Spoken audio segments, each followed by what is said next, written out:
UN card বা health কাৰ্ডসমূহ পিভিচিত কেনেদৰে print কৰিব জানি লোৱা আহক।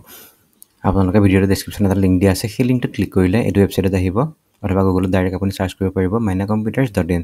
এইটো ৱেবছাইটত চাৰ্চ কৰাৰ পাছত তললৈ আপুনি স্ক্ৰল কৰি আহিব, এইটো হৈছে মেইন ৱেবছাইটটো। ইয়াত আপুনি তললৈ স্ক্ৰল কৰি আহিলে এইটো অপশ্যন পাব, অথবা আপুনি ইয়াত পিভিচি কাৰ্ড যিটো অপশ্যন দিয়া আছে ওপৰত তাত ক্লিক কৰিলেও এইটো অপশ্যন পাব। পিভিচি কাৰ্ডত ক্লিক কৰিলোঁ, খুলি চাওক ইয়াত বিভিন্ন ধৰণৰ অপশ্যন দিয়া আছে, Aadhaar PVC pin, Ayushman PVC pin, ABC card PVC pin, এনেধৰণৰ অপশ্যন আছে। আপুনি যদি হেল্থ কাৰ্ড প্ৰিণ্ট কৰিব বিচাৰিছে তেতিয়াহ'লে ইউএন কাৰ্ড পিভিচি এইটো অপশ্যনত ক্লিক কৰিব। এইটো অপশ্যনত ক্লিক কৰাৰ লগে লগে এইটো পেজ খোল খাব। এইটো পেজ খোল খোৱাৰ লগে লগে আপুনি ইয়াত আপোনাৰ ইউএন কাৰ্ডখনত যিখন ডাউনলোড কৰিছিল সেইখনৰ আপুনি ফ্ৰণ্ট পেজ আৰু বেক পেজ দুইটা আপুনি ইয়াত drag and drop file share আৰু ব্ৰাউজ ফাইল এই যিটো অপশ্যন আছে ইয়াত আপুনি গৈ পেলাই আপলোড কৰি দিব লাগিব। মই আপোনাক দেখুৱাবৰ কাৰণে ইউএনৰ পিডিএফটোকে ধৰিবা আপলোড কৰি দিছোঁ। আপোনালোকৰ তাত যদি ফটো আছে, জেপিজি ফাইল আছে, তেতিয়াহ'লে ফ্ৰণ্ট চাইড আৰু বেক চাইড দুটা আপলোড কৰিব লাগিব একেলগে চিলেক্ট কৰি পেলাই। মোৰ তাত পিডিএফ আছে, মই পিডিএফটোকে চিলেক্ট কৰি দিছোঁ। পিডিএফটো চিলেক্ট কৰাৰ লগে লগে ইয়াত আপলোড হৈ যাব। আপলোড কৰাৰ পিছত এড টু কাৰ্টত ক্লিক কৰিব, অথবা আপুনি আমাৰ লগত বাই ভিয়া হোৱাটছআপত ক্লিক কৰি পেলাই আমাৰ লগত হোৱাটছআপ যোগে কণ্টেক্ট কৰিব পাৰিব। এড টু কাৰ্টত ক্লিক কৰাৰ পাছত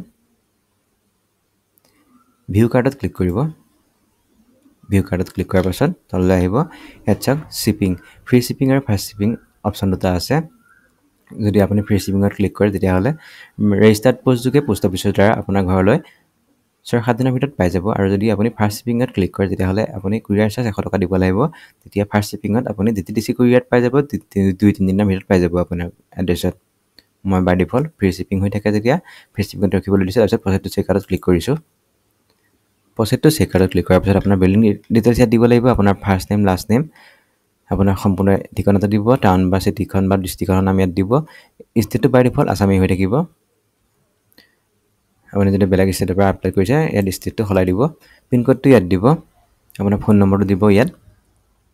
ফোন নম্বৰটো সঠিকভাৱে দিব য'ত আপুনি কুৰিয়াৰ ল'ৰাই আপোনাক ফোন কৰি পেলাই যাতে পায়, বা আমি যদি কিবা প্ৰব্লেম পাওঁ আপোনাক যাতে ইয়াত ফোন নকৰিব পাৰোঁ, এই নম্বৰ যাতে আপোনাক ফোন কৰিব পাৰোঁ।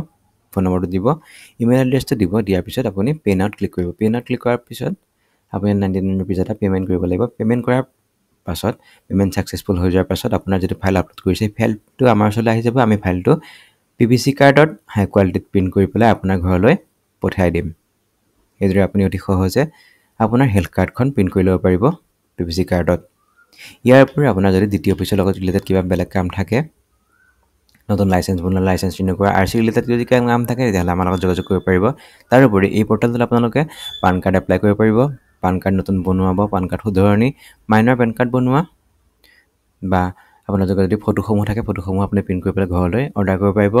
জেনেৰেল ফটো প্ৰিণ্ট কৰিব পাৰিব, ফটো ফ্ৰেমৰ সৈতে অৰ্ডাৰ কৰিব পাৰিব, বা গিফ্টৰ কাৰণে ফটো অৰ্ডাৰ কৰিব পাৰিব।